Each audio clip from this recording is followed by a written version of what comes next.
Que o Senhor use teu servo, que o Senhor fale conosco.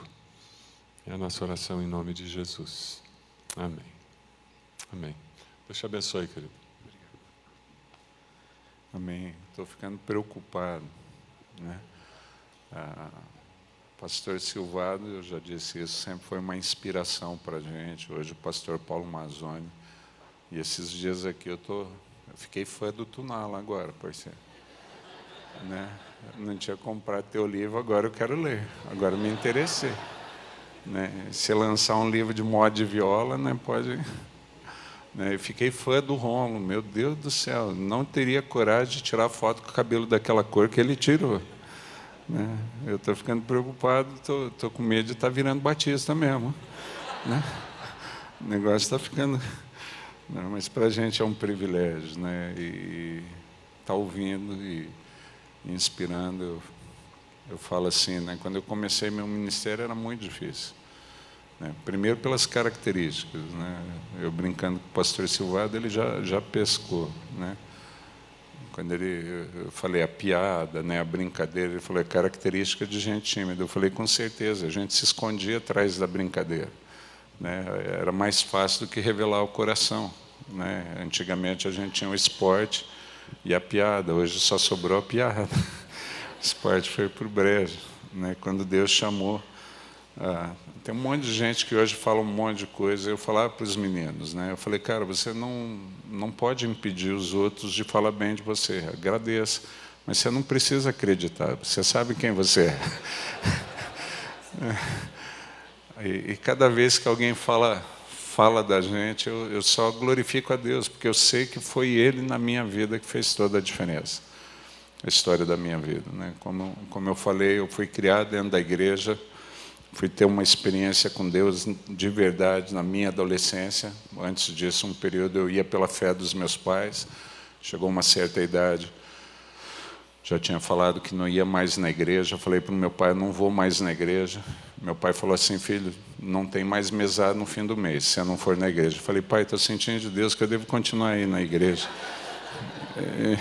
Meu pai fez um trato comigo. Eu tinha que ir um culto por semana e garantir a mesada durante um mês. Foi o jeito que meu pai achou de me segurar num ambiente onde ele achava que Deus podia falar. E eu louvo a Deus por isso, porque teve um dia que eu estava lá pela mesada, me distraí e Deus me grampeou. Né?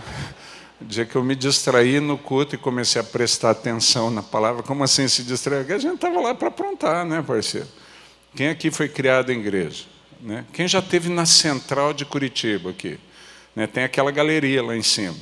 E na época eram os ecônomos que chamavam, eles ficavam do lado da porta para ajudar na liturgia do culto. A gente subia e ficava treinando quem cuspia mais perto do ecônomo sem acertar. Né? Na verdade, o esquema era acertar, mas a gente falava sem acertar. Quem já cuspiu do alto aqui? Agora é a hora da confissão. Agora é a hora da confissão. Quem já cuspiu? Não é assim soltar o cuspe, tem uma técnica, né? Você solta e segura pelo fio para ir medindo. Né? Quando você acha, você faz a medição do vento, quando você acha que está bom, que você solta tudo de uma vez. Né? E eu fico imaginando, na época, o pastor. Eu falo depois com... Esses dois aqui eram crentes pra caramba. Eu estava zoando os dois, mas eu tive cada peça na minha mão. Eu falo, tenho que pagar o que a Bíblia fala, semeou, colhe, eu tenho que pagar o que eu fiz na vida do meu pastor. Na Igreja Central de Curitiba tem uma torre. Na época, a gente não tinha os videogames que tem em casa hoje, esses negócios, então a gente tinha que criar os nossos jogos. Né? O filho do zelador era parte da gangue que a gente tinha na igreja. Como assim? A gente tinha uma gangue dentro da igreja, a gente assaltava a sacolinha de escola dominical. Né? Eu comia muito doce, muito sorvete à custa da oferta da escola dominical, né? Que fazia o levantamento. A escola dominical, na época, tinha o secretário, então pendurava a sacolinha com o número dos presentes, ausentes, visitantes, Bíblia e oferta dentro. A gente tinha 15 minutos para agir. Passava lá, pagava, pegava um valor, já restituí, meus irmãos, já pedi perdão. Fica tranquilo. E o filho do zelador era parte da gangue, então ele tinha a chave da torre. Daí a gente tinha o nosso esquema, o nosso joguinho. Né? A gente subia com bexiga d'água na torre. Tem um prédio do lado da Central de Curitiba, que tinha irmão com cada linguajar, a gente ficava escandalizado. né? Mas a gente subia na torre, se acertava a bexiga d'água num membro, era X pontos, se acertasse alguém da liderança, dobrava, e se acertasse alguém do ministério pastoral, ganhava o jogo. Então a gente ficava na torre com a bexiga. Eu reconheço que eu não fui fácil. E na época o pastor que teve a paciência de acreditar na nossa vida, investir na nossa vida, foi o pastor Rosalino Domingos, né? Se aposentou como bispo, e depois ele teve o privilégio, teve a alegria de me ver no ministério, e ele falava assim, quem diria, hein, mano, que aquele moleque safado ia dar esse pastor abençoado. Eu falei, é verdade, né, pastor? Com o senhor eu não vou discutir, o senhor conhece todas as coisas. Né? E para mim, ver hoje o Rafinha, o Rafa, é uma alegria. Né? E quando Deus me chamou, eu achava inadequado. Né? Então, hoje, quando a galera fala, o pastor, mano, é uma bênção, eu só louvo a Deus. Eu sei de onde eu vim. Eu sei quem eu era. Né? Não tinha os talentos do pastor Tulano. Porque o homem não faz tudo, né? O cara compõe, toca viola, Som Brasil Gospel aqui, né? Eu olhando no telão, os dois lembravam o programa do Rolando Boldrin, não parecia? Não parecia que você estava na plateia do Rolando Boldrin? Não parecia? Eu falei, meu Deus do céu, eu queria ter esse talento. Eu vou levar o Tuná, se ele prega, eu não sei, mas vai tocar viola lá na minha região. Né? Vou levar ele só para tocar viola. Né? E eu não tinha, até hoje, eu não sinto que eu tenho habilidade nenhuma. O que eu tenho é Deus que me deu. Então a glória é dele, não é minha. Né? E eu reconheço que eu fiz muita coisa que não devia por ingenuidade, porque criado dentro da igreja, com essa malandragem, a gente se achava esperto e não sabia nada do mundo. E por causa do futebol, porque quem aqui já jogou amador aqui em Curitiba? Né? Futebol profissional é uma coisa, o amador é uma pauleira, parceiro. É ou não é? É desse jeito, né? É uma pauleira, já tem os bairros que tem rixa. Então, você vai jogar na casa do adversário, você tem que levar a segurança para brigar enquanto você escapa. Porque você ganha na casa do adversário, você apanha. Acabou, funciona desse jeito. E num dos torneios que a gente disputou aqui em Curitiba, deu uma pauleira generalizada, sobrou para todo mundo daquela vez. Sobrou para jogador, para familiar, para quem estava assistindo. Né? E depois se reúne para conversar, a galera contando vantagem. Alguém falou, o mano afinou, porque não tinha marca nenhuma. E alguém falou, não, eu vi ele brigando, ele briga bem. Daí me convidaram para, quando eu não estivesse disputando o torneio, se eu não queria sair para fazer a segurança do time com os mais velhos. E eu, na época, moleque, 12 anos de idade, tinha 1,81 de altura, era só grande, mas não tinha juízo. Achei o máximo ser chamado para andar com os mais velhos do bairro e nem percebi que estava sendo convidado para entrar numa gangue. Né? Depois de 2, 3 brigas de futebol, você está marcado como membro de gangue. E durante 3 anos eu fui membro de uma gangue aqui, em Curitiba. Né? Eu já nunca me considerei digno de estar nesse altar. Você viu o Senhor. Quando Deus me aceitou de volta para mim, já foi uma alegria. Poder ser acolhido de novo. Quando Deus me chamou para o ministério, né, eu tinha muito peso no coração. Até ele acabar com o peso da acusação foi muito grande. Né? Minha esposa perguntou, você matou alguém? Eu falei, não, mas machuquei muita gente. Eu acho que Deus permitiu mudar o layout, né? Porque eu era magro, tinha cabelo. Né? Justamente é um disfarce que Deus me deu. Se eu encontro alguém do passado, não me reconhece de jeito nenhum. Né? Mas desse jeito, quando eu vim para a igreja, imagina, a gente com esse passado, com a questão da acusação na cabeça, e querendo servir a Jesus, eu me achava indigno de qualquer coisa, eu me achava incapaz de qualquer coisa. E tem alguns eventos que são determinantes na sua história. A partir desses eventos, você decide ou prosseguir ou retroceder. E eu tive 2 anos de convertido, já que eu orava pelos companheiros de gangue para que eles tivessem a mesma chance que eu tive. E tinha um amigo muito chegado, o nome dele é Antônio Carlos, o apelido Tony. Ele estava voltando de uma balada à noite, E o motorista do carro tinha cheirado cocaína, dirigindo muito louco. Eles vararam uma preferencial e um ônibus expresso pegou o carro. E durante 2 anos, mesmo conhecendo o Senhor, eu não tive coragem de testemunhar para o Tony. Porque eu falava assim, ele sabe a minha história. Eu tive com ele do outro lado. Eu orava pedindo que alguém enviasse. Ele teve a veia do pescoço cortada. O socorro não chegou a tempo, ele morreu por perda excessiva de sangue, mas morreu sem salvação, porque eu não tive coragem de ser o que Deus esperava que eu fosse.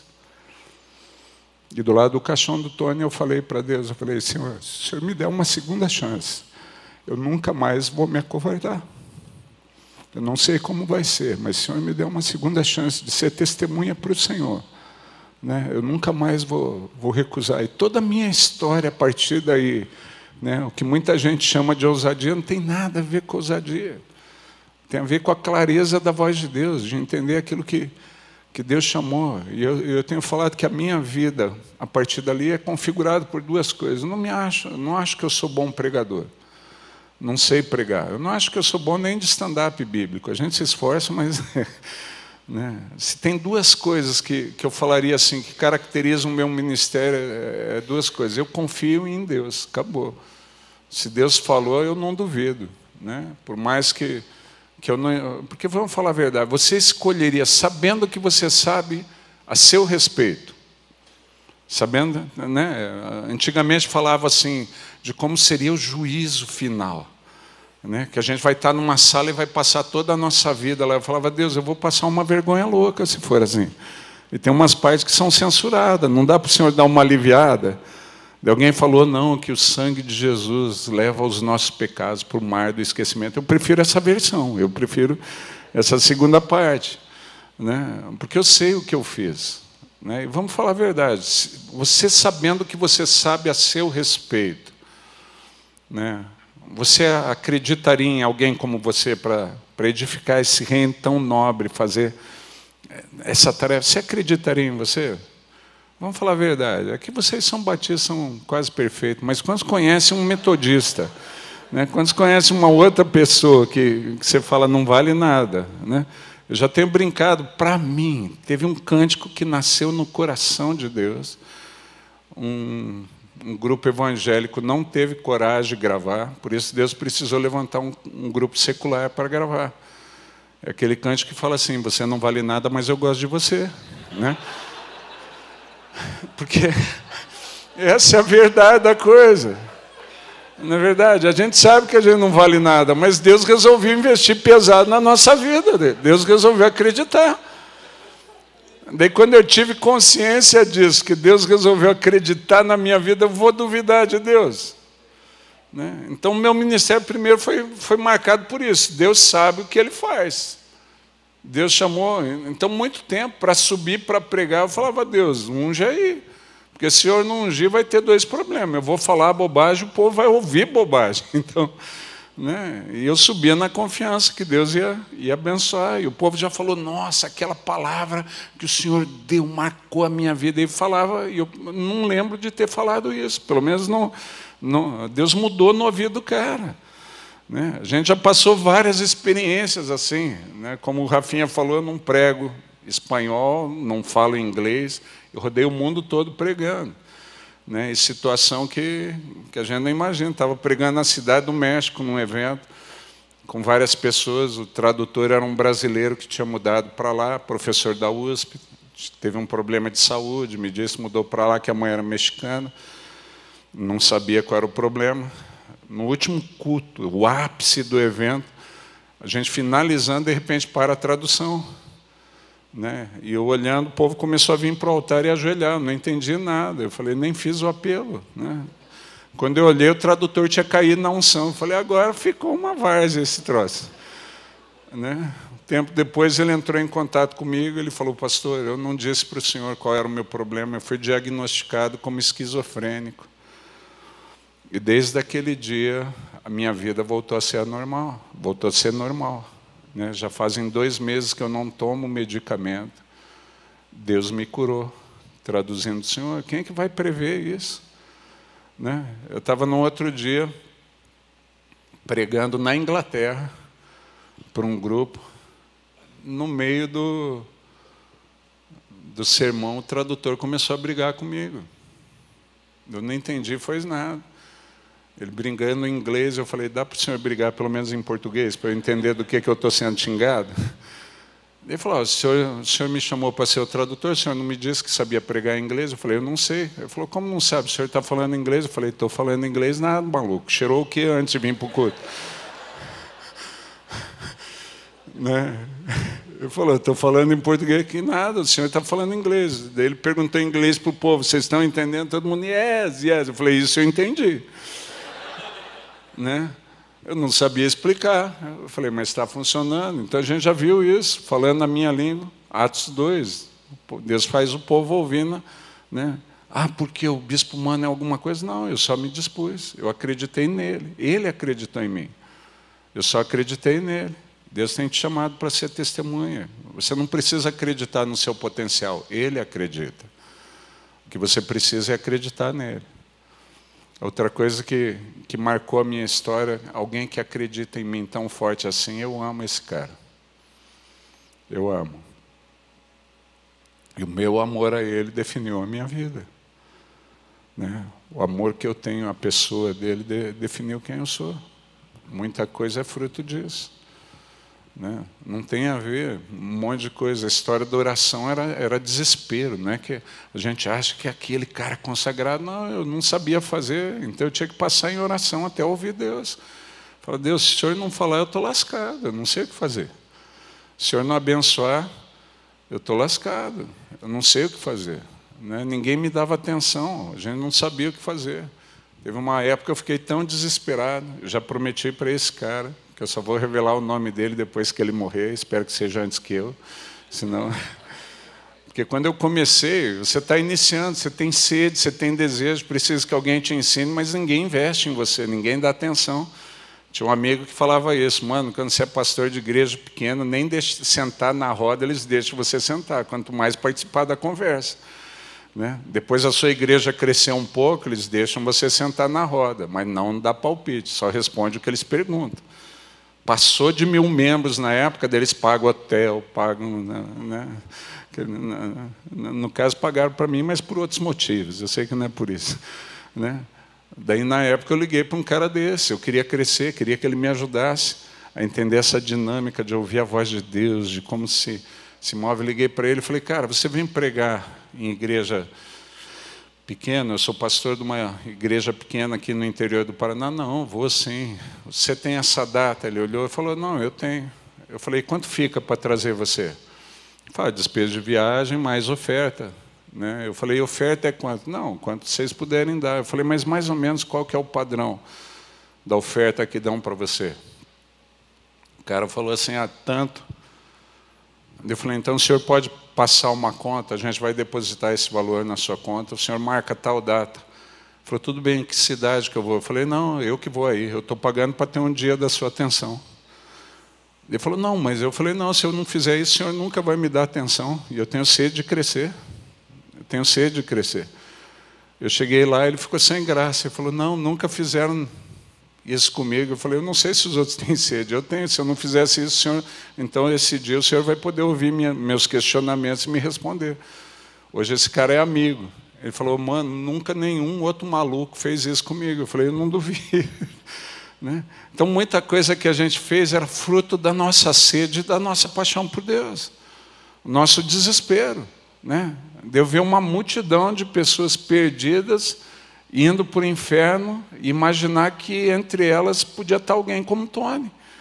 Talvez fosse a última chance, eu não conseguia dormir tranquilo com isso. Né? Mas como o número de pessoas perdidas eram mais do que eu podia cuidar, eu me despertei a treinar uma geração. Porque saber o que a gente precisa fazer, todo mundo sabe.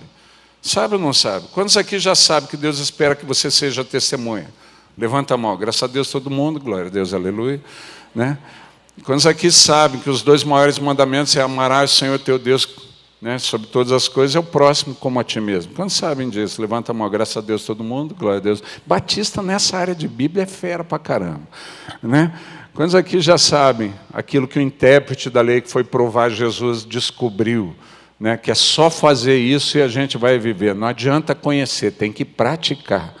Quantos aqui sabem disso? Levanta a mão, graças a Deus todo mundo, glória a Deus, aleluia. Agora, quantos mesmo sabendo disso têm dificuldade de pôr em prática? Não levanta a mão agora, não. Não é verdade? Porque o nosso rolo não é saber. O nosso rolo é não fazer. Né? Tem uma estatística, entre aquelas estatísticas, que dizia que 9 em cada 10 líderes cristãos não acabam bem a sua carreira cristã, como fruto de muita coisa que eles souberam ao longo da vida e nunca puseram em prática. E aí, você vai engrossar essa estatística? Vira para quem está do seu lado e fala assim, e aí? O que você vai fazer com isso? O que você vai fazer com isso? Então, a nossa história, a nossa vida tinha a ver com isso. Né? Então, eu me concentrei durante um tempo em discernir a voz de Deus. E depois que eu passei a entender o que Deus falava assim comigo, não tem outra opção. Que nem quando o Rafinha fala assim, ousadia. Não é questão de ousadia, é clareza. Porque depois que Deus falou com você, você tem 2 opções, ou é fiel ou infiel. Né? Então Deus mandava fazer isso, eu falava, Deus, vai dar um rolo desgraçado esse negócio. Deus falava, você quer me obedecer? Eu falava, então tá jóia, estou fazendo. Né? E dava resultado, mas dava questionamento na igreja. Era desse jeito. Só que hoje para mim é uma alegria ver uma geração. Né? Eu tinha uma geração de líderes que cresceram comigo, compraram ideia comigo, ajudaram a igreja na transição. Né, implantaram as células na nossa igreja. Depois de um tempo começou a diminuir a frutificação e a gente orando, Deus me deu uma palavra que era assim, Jesus morreu com 33 anos. Qual a novidade disso? Mas ouvindo esse tipo de coisa, eu falei assim para a Cláudia, os nossos líderes envelheceram com a gente. Eles já não estão dispostos a carregar um fardo. A nossa liderança já tinha mais de 40 anos, já tinha passado a meia-idade. Daí Deus me deu a sacada de discipular uma nova geração. Foi onde a gente começou a discipular o Rafinha, o Rafa. Cezinha já tinha sido discipulado. E escolhemos os nomes para discipular. E Deus deu uma palavra, que o avivamento viria pela nova geração. Por isso eu fiquei emocionado de ver o pastor Silvio desafiando os adolescentes, os jovens a tirarem para orar. Amigos, se você fizer isso de verdade, vai bagunçar a sua história, porque Deus vai falar com você. E depois de Deus falar, você não tem o que fazer. Foi isso que fez. Né? Agora, quando a galera falava assim, o Senhor disse que a mudança da sua igreja foi a quantidade de oração, eu falei, não, foi levar Deus a sério. Porque vamos falar a verdade, orar a gente sempre orou. Quantos aqui oraram? A vida toda, levanta a mão, levanta, nem que seja profético, querido. Você não orou, a partir de agora vai ser um negócio de louco. Né? Mas a questão não é orar. A questão é, depois de Deus falar, a gente parar de tentar explicar as coisas e fazer o que Ele manda.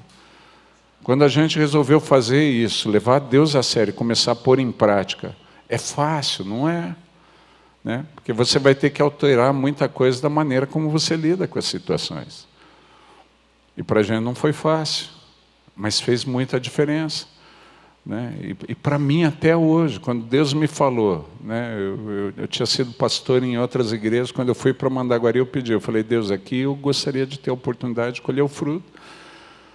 E para mim eu estava ali com Mandaguari que nem casamento, até que a morte nos separe. Né? Eu já estava seguindo a sugestão do pastor Jeremias Pereira, da presbiteriana, comprando um lote no cemitério, para a igreja saber que a gente estava com eles até o fim. Né? E depois de organizar, discipular uma geração, estamos plantando igreja em vários outros lugares, Deus chegou e falou assim, é seu último ano. E você nunca mais vai ter uma igreja como essa. Para a gente não foi fácil. Né? E deixar toda uma geração de filhos, né? Que no início tinha um sentimento que o Rafinha falou, ele nos abandonou, nos deixou. Eu falava, vá moleque, deixa disso. Né? Não é mais criança. Mas a gente não sabia explicar, porque a única explicação que eu tinha era que Deus tinha falado conosco. E Deus tinha nos dado uma palavra que levaria para uma terra de orfandade, onde tinha muitos filhos e filhas sem pai nem mãe que precisavam da gente. né? A gente não sabia que era o Rio de Janeiro quando Deus falou. Quando a gente chegou lá é que a gente foi entender, descobrir. O senhor já se arrependeu de ter ido? Toda semana, parceiro, toda semana, né? Porque é muito diferente, né? Mas a gente está com a certeza que está no lugar onde Deus quer a gente vê o resultado. Então eu falo assim, a ousadia não é. Alguém com mais de 50 anos recomeçar um projeto, ou é Deus ou o bicho é maluco, é ou não é? Mas a gente entende que ainda tem muita coisa nova para frente para a gente vivenciar. Né? Eu não vejo a expectativa de me aposentar aos 70 anos na Metodista para daí fazer com liberdade que Deus quer que eu faça. Né? Porque como bispo tem muita chatice. Não, olhe pela gente, não é fácil essa porcaria. Né? Mas a gente vai obedecendo a voz de Deus. E é assim, né? Eu falo assim, depois que a gente entrega a vida a Jesus, a gente não tem mais opção. A opção é fazer o que Ele manda. Né? É fácil? Não é. Por isso que eu sempre falo, qual a característica que a gente precisa desenvolver? Tem gente que fala assim, eu não sou extrovertido que nem você. Eu falei, extrovertido, isso aqui é Deus quem faz. Tem nada a ver. Essas sacadas que o senhor tem, onde que o senhor faz? Não, eu fico pensando nisso o dia todo e treinando para subir lá em cima. Mas sei lá de onde que vem, quando eu vejo já saiu. Né? Aquele negócio. Né? Agora, qual que é a certeza que a gente tinha? Que Deus chamou. E aí é com Ele. Eu acreditei. Eu vim. Né? Agora desejo de parar várias vezes. Por isso que eu sempre falo, qual que é a característica comum? Perseverança. Todo mundo que se tornou uma inspiração pensou em desistir, alguns interromperam um tempo, mas voltaram, insistiram, perseveraram, até que Deus fez a obra na vida deles. A palavra fala que Jesus conta uma parábola, Lucas 18, versículo 1, sobre o dever de orar sempre, sem esmorecer. Mas às vezes a gente pega essa parábola como se fosse o esqueminha para conseguir de Deus o que eu quero. É ou não é? Então a gente vai insistir com Deus, e Deus vai me dar o que eu quero. Mas a parábola não foi contada para isso.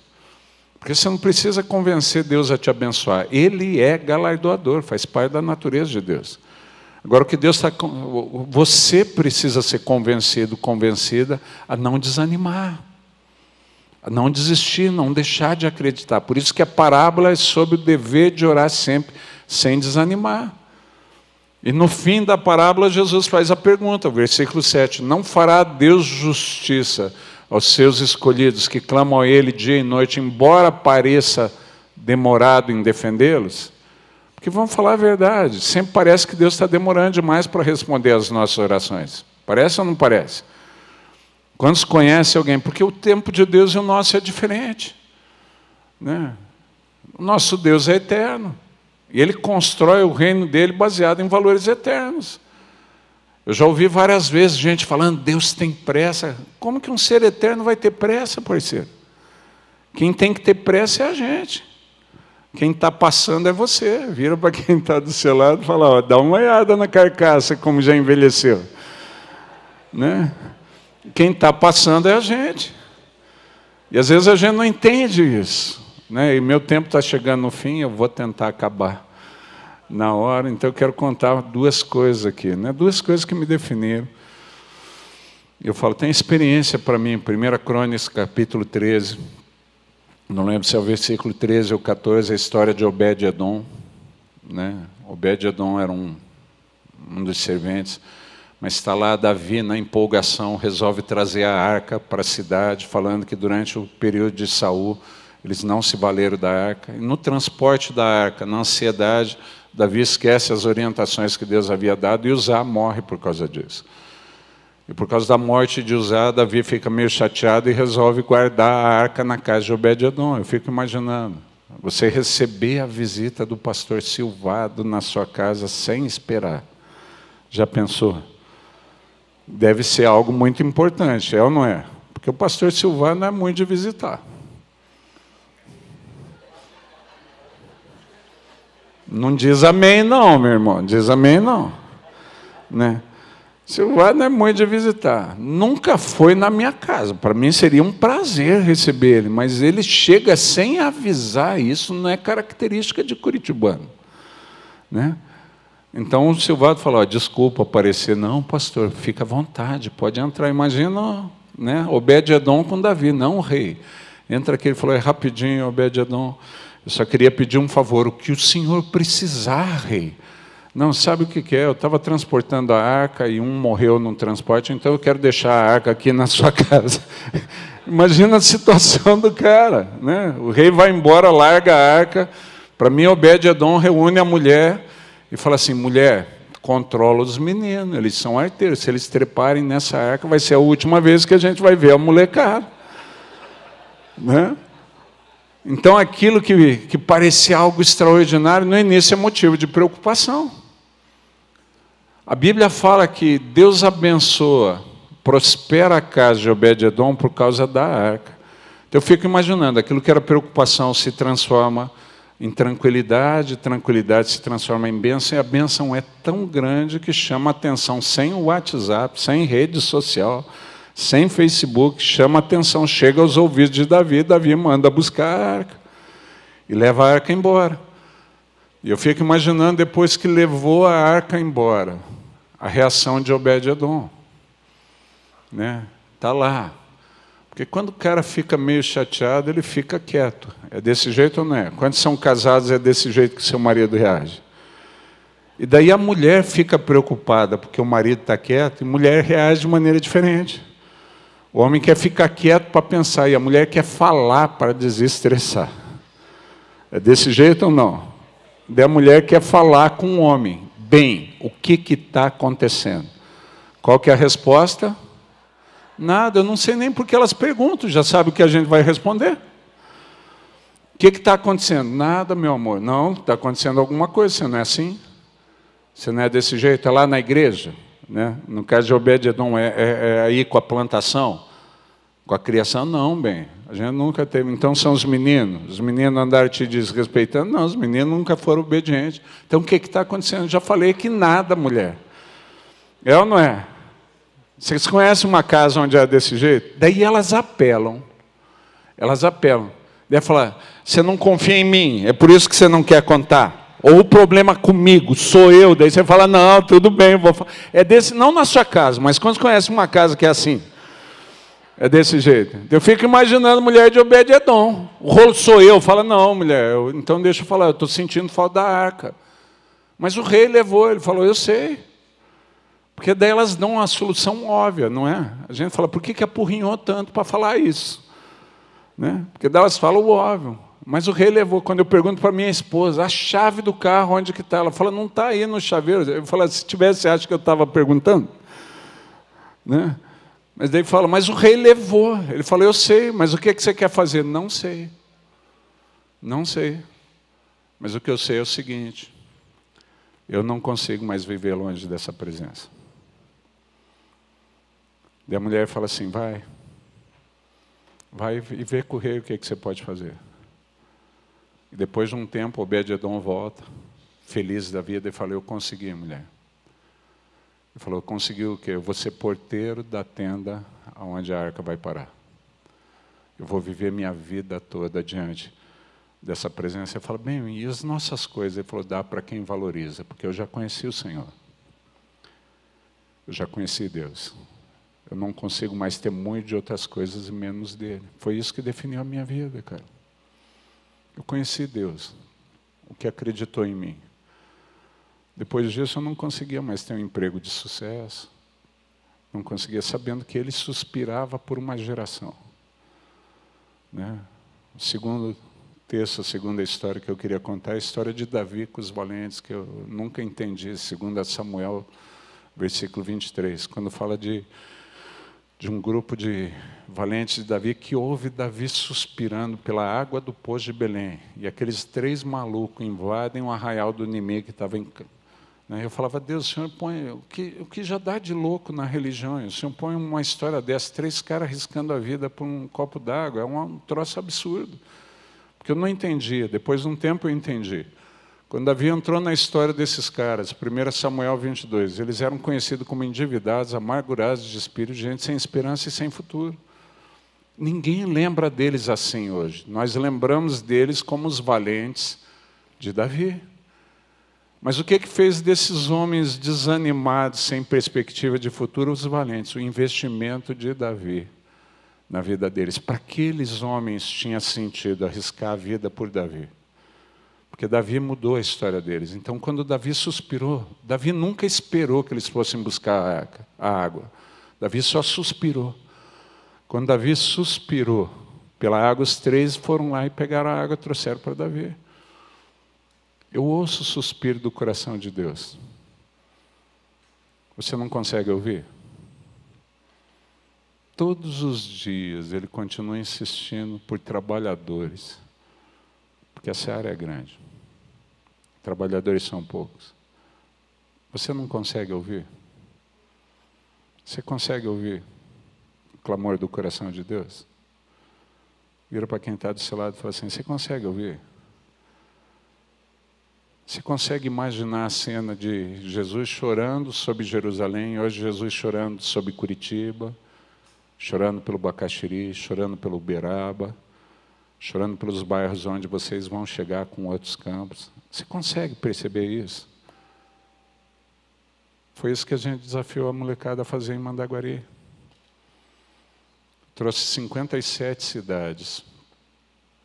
Pus para eles, o Rafinha, essa nova geração, eu falei, está aqui. 57 cidades que a gente precisa alcançar. Pega o nome delas e põe em oração. Vê por qual cidade teu coração queima. E daí vai lá. Vai lá fazer o quê? Não tenho a mínima ideia, mas o que eu faço? Sai rasgando. Foi daí o testemunho que o Rafinha deu. Sai rasgando, e se sair rasgando, vai lá, e se der errado, volta costurando, sai rasgando na outra direção, faz isso.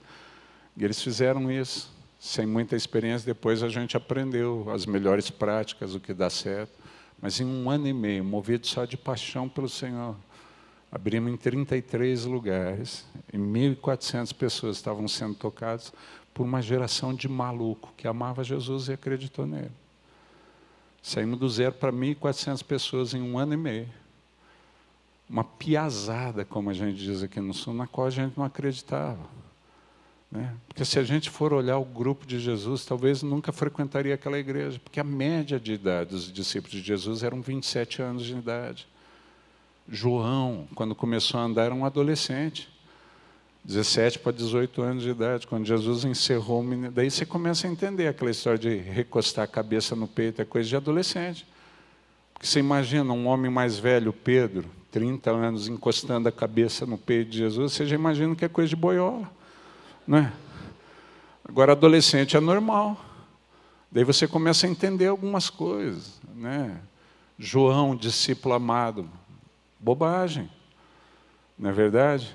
O apelido que Jesus dá para João é outro. A gente conhece João como discípulo amado por quê? Qual que é o único lugar da Bíblia onde está registrado que João era o discípulo que Jesus amava mais que os outros? No Evangelho que ele escreveu. O único lugar que está é João falando, não, Jesus me amava mais que vocês. É João que está falando isso, é o Evangelho de João. Na verdade, o bicho era um mala. Jesus chamava ele de filho do trovão. Era o apelido dele e do irmão. Né? Mas adolescente não está sempre nessa disputa, eu faço melhor que você, eu sou mais querido do pastor Silvado. Você viu que o pastor lembrou meu nome, o seu não lembrou. Quando ele falou dos adolescentes orando, ele olhou para mim, você estava lá na beira, nem te deu atenção. É desse jeito ou não é? É assim, coisa de adolescente. Né? Só que Jesus chamou esse cara para andar. Talvez a gente deixaria de fora. Quem imagina um menino de 17 anos no colegiado pastoral da IBB? Jesus acreditou. E ele tem a expectativa que a gente ouça o pulsar do coração de Deus e sirva de testemunha de quem ele é para essa geração. Eu já vi um cara que eu amava morto no caixão. Eu não consigo ser testemunha para aqueles que estão ao redor de vocês. Deus vai precisar usar vocês. Hoje eu estou lá no Rio de Janeiro, atrás de traficante, atrás de... Tenho orado, né, pedido, eu entendo que Deus me chamou para que o Evangelho mude esse estado. Então, se alguém souber de um líder do tráfico, e as galera falam assim, bispo, o senhor está falando sério? Eu falei, certeza, já tem um chefe de quadrilha que se converteu lá, né? Já tem outro que dominava o tráfico na região de Petrópolis, se converteu. Né? Tem um outro cara que era de esquadrão de extermínio, se converteu. Estou lá 3 anos só. Ah, porque o bispo humano é bom? Não, porque Deus deseja fazer isso. Ele só precisa de gente que se disponha. E aí, o que você vai fazer? Eu não consigo mais dormir, sabendo os corações. Né? Eu ouvi dizer de uma história, né? E o Silvado, que é mais estudioso, pode... Eu ouvi saber de uma história de um cara chamado John Knox, que orava pelo país dele. E falava assim: Deus, me dá a Escócia. Me dá a Escócia. Ou eu morro. Me dá a Escócia. Ou minha vida como cristão não tem sentido. O Senhor me chamou como testemunha para essa nação, então me dá essa nação. Curitiba precisa de alguém que se importe assim. Bacaxiri precisa de alguém que se importe assim, não precisa mais de um. A rainha da Inglaterra diz a história que numa das vezes que ela decidiu invadir a Escócia, ela voltou atrás nos planos. E alguém perguntou para ela: a senhora está temendo o exército da Escócia? Ela falou: não, eu soube que John Knox está orando. E eu temo as orações de John Knox, porque eu tenho visto o resultado do clamor desse homem. E você, querido, tem gente que você conhece morrendo do teu lado nessa cidade que precisa ouvir uma história de alguém que tem andado com Deus. O que você vai fazer? O que você vai realizar?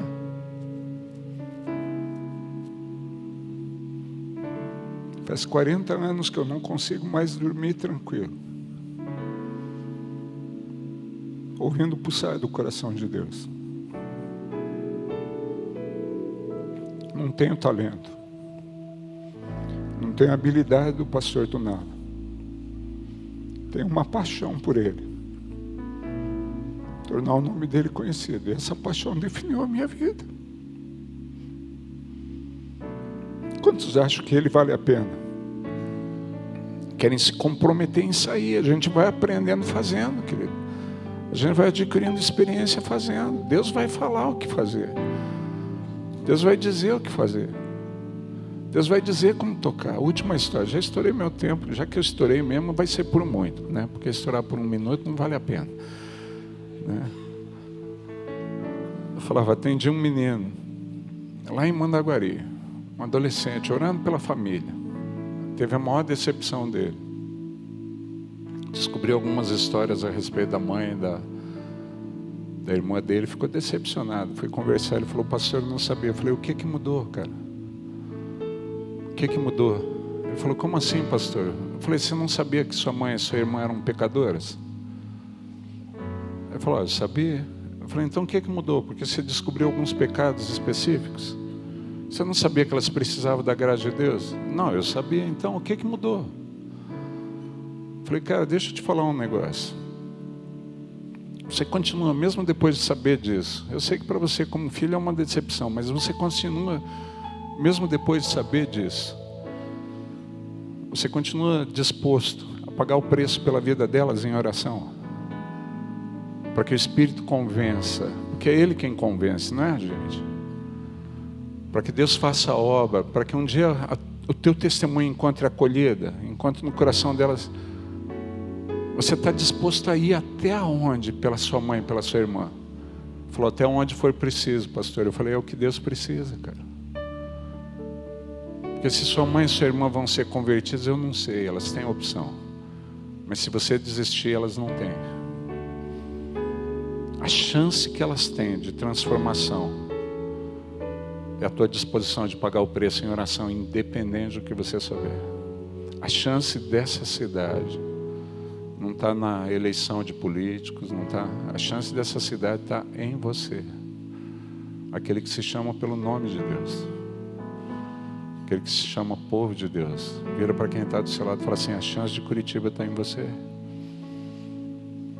A chance dos seus vizinhos está em você.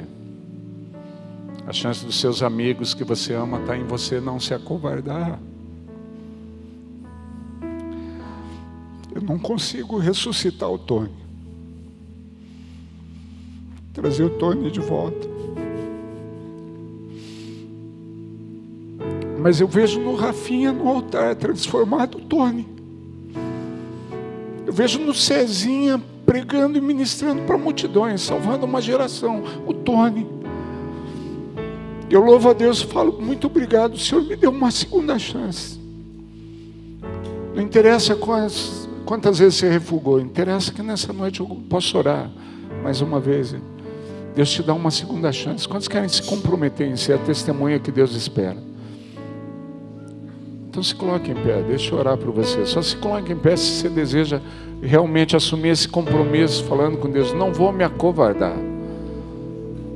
Não vou mais perder a oportunidade, não porque eu sou bom, mas porque o Senhor merece. Não porque eu sei fazer, mas porque o Senhor suspira por vidas. Eu creio que o Senhor vai me direcionar, o Teu Espírito vai me dizer, o Teu Espírito vai me dar condições, o Senhor vai me ungir, eu confio no Senhor, não na minha capacidade. Pai amado, tem aqui os Teus filhos e filhas, nós já oramos num outro momento. Os Teus filhos e filhas se consagraram nesse altar, os jovens, juvenis, uma nova geração, mas nós queremos nos colocar mais uma vez, nos oferecer ao Senhor. Não entendemos o que o Senhor viu em nós. Não entendemos porque o que o Senhor continua acreditando em nós. Mas eis-nos aqui mais uma vez. Nos perdoa pelas vezes que nós fomos indiferentes às oportunidades. Nos perdoa pelas vezes que nós... O Senhor tinha uma expectativa em relação a nós e nós deixamos passar. Mas nessa noite nós queremos assumir o compromisso contigo. Nesse Lidera nós queremos assumir o compromisso com o Senhor. Que em 2020 a gente não vai se omitir. Em 2020 a gente não vai perder a oportunidade de ser testemunha para aqueles que o Senhor puser no nosso caminho. O Senhor conhece os limites de cada um dos teus filhos e filhas. O Senhor conhece os medos de cada um dos teus filhos e filhas. O Senhor conhece as nossas lutas pessoais, as nossas lutas conosco mesmo, com as nossas inadequações. E o nosso amor pelo Senhor não é perfeito, mas nós amamos o Senhor. Nós amamos o Senhor. Eis aqui os teus filhos e filhas. Usa-os de uma maneira sobrenatural e inexplicável, para que outros que ainda têm dúvidas sejam inspirados e inspiradas pela vida dos teus filhos e filhas e pelo mover que o Senhor vai fazer a partir da igreja, da IBB, nesse ano de 2020. Nós cremos que o Senhor propõe para os teus filhos uma etapa nova, de serem uma igreja multiplicadora. Nós cremos que Uberaba é só o primeiro campus de muitos que o Senhor já tem no teu coração, muitos lugares que o Senhor deseja alcançar através dessa igreja. Nós entendemos que essa multiplicação a partir de 2020 será sobrenatural e surpreendente. Que assim como o Senhor falou a Abraão, multidões se chegarão ao Senhor através da vida e testemunho dos teus filhos e filhas nesse lugar. Não para honra nossa, para alegria nossa, mas para a glória do Senhor. Pai amado, nessa noite eu quero abençoar a vida dos teus filhos e filhas. Quero profetizar sobre a vida dos teus filhos e filhas. Que vidas serão tocadas pela presença do Senhor manifesta através da vida dos teus filhos e filhas. Que os sinais vão acompanhar e o Senhor vai operar os sinais, confirmando a palavra de testemunho dos teus filhos e filhas. Que coisas que o Senhor já tem proposto ao coração dos teus filhos e filhas, eles desejam ver, acontecerão através da vida e ministério